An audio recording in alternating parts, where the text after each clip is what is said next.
40 Mzansi stars that ruled TV in the 80s and 90s. Before the internet and social media, landing that big break and becoming a TV star was a big deal. The stories of these celebrities were wonderfully captured and celebrated in newspaper and on the radio. This generation of talent took their craft very seriously. It was underpinned by consuming passion. They understood better than anyone. The journey mandated a lot of hard work. There were no shortcuts to fame. That's what makes the 80s and 90s such a glorious era for South African TV landscape. Over the years, the blueprint evolved with technology. Although we now enjoy the luxury options on streaming and traditional platforms, it would not have been possible without the hard work and humble beginning of many.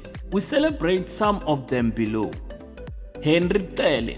In 1986, Shaka Zulu aired on TV. The 10-part series was directed by William C. Ford and written by author Joshua. It was one of the biggest TV shows of its time, and in agreeing to play the role of great Zulu warrior King Shaka, Kasenza Ngapona, Cele cemented his career and remained an icon for viewers. Sadly, he passed away on 2 November 2007. Joe Mafela. When it came to comedy in SA, the late Mafela was the go-to guy and he killed it. Whether in the Zulu language, comedy, Scoot is Nice or Going Up, he was hot. And let's be honest, can you really look at Chicken Licken ad without him and his larger-than-life personality coming to mind? Back then he was fondly referred to as the Bill Cosby of SA television. Nimrod Nkosi. He was the yin to Venolia Mashigo Young on Cele. This was the show for the youth in South Africa, and Nkosi was celebrated as one of the coolest presenters in town. He also proved himself as a great actor in the Zulu drama Ubambo Lwami in 1994. Mary Twala. A tour de force in theatre and film, the late Twala started making inroads in the growing TV industry. She backed role in Dice Sonkring 2 in 1993 and Inkomo Idla Yodwa in 1989. Of course, as the years went on, she was cast in some of the biggest homegrown shows. Tina Jaka. She was one of the standouts in the soapy world. She started out in SABC 1 generation as Priscilla Mthembu before joining SABC 3 Isiding The Need as Lorraine Dlomo. When it came to getting her hustle on, Jaka was in her element. The character she played saw jaws drops. She was unapologetic about it. Talk about a live wire personality.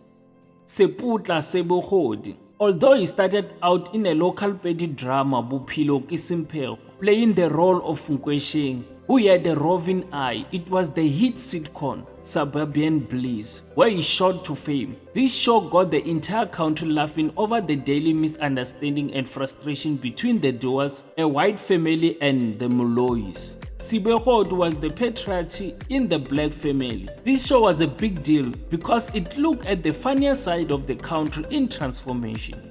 Johan Stemmet. Stemmet is synonymously with Not Fernut on SABC. He hosted the popular Afrikaans game show from 1991 until 2018. In the 80s, he presented a variety of music shows. He also presented A Word or Two, which ran on SABC 2 for 9 years, as well as Wise Up on the same channel.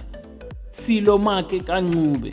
I can still picture his disarming smile as Archmuroka on SABC 1 generation. Back then, he had a short hair and later dreadlocks. In fact, he was rather dashing and a sexy symbol in SA. His rich baritone voice made him even more unforgettable. Aside from doing unusually high number of movies, he also appeared in Homeland as Vusi in 1996 and Hearts and Minds as Petros in 1995.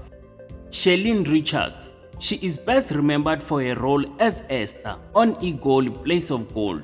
In fact, she is one of the few actors who were with SA Finance Soapy the longest. She was the auntie everyone could identify with. She was a no-nonsense person. If anyone stepped out, she was quick to bring them back in line. And she enjoyed the regular banter, where she caught up on the latest gossip. Viewers loved her.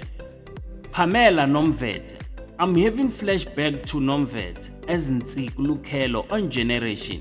Back then she was referred as the supermodel of the small screen. I can still remember those crazy eyes and teeth grinding when she was in range. It felt as if her head was about to explode, and that's when you know it's about to get real. Marah Louw, the singer and actress, stole the limelight as Catherine Mokwebo in SABC 2 Muvhango. She was a powerhouse character along with the late Candy Moloi, who played Voma Katz.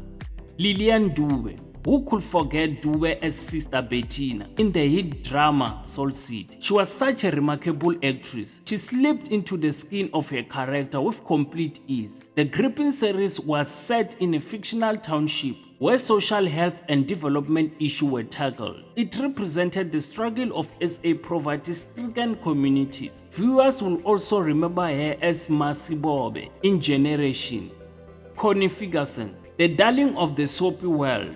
That's Ferguson for you. While she is a powerhouse producer these days, back then she stole the hearts of South African as Karabo Moroka in Generation. When it came to being a role model, she was exactly that for female viewers. She stood her ground as Karabo in what was arguably a male-dominated world.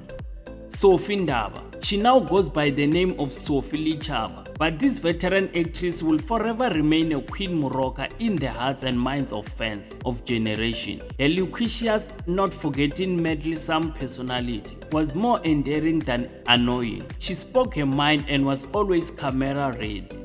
Botse. This inimitable South African actress was celebrated as the ultimate female villain in Isidingo The Need. She stole the show as Cheryl de Villiers. Nothing got in her way. She had plenty of blood on her hands, but her conscience justified her action. In the early 80s, she was also in a popular African series, Louis Hemel, Meneer Onder Die Farben, and Traptic. These days, she holds her own in Benel Lenders.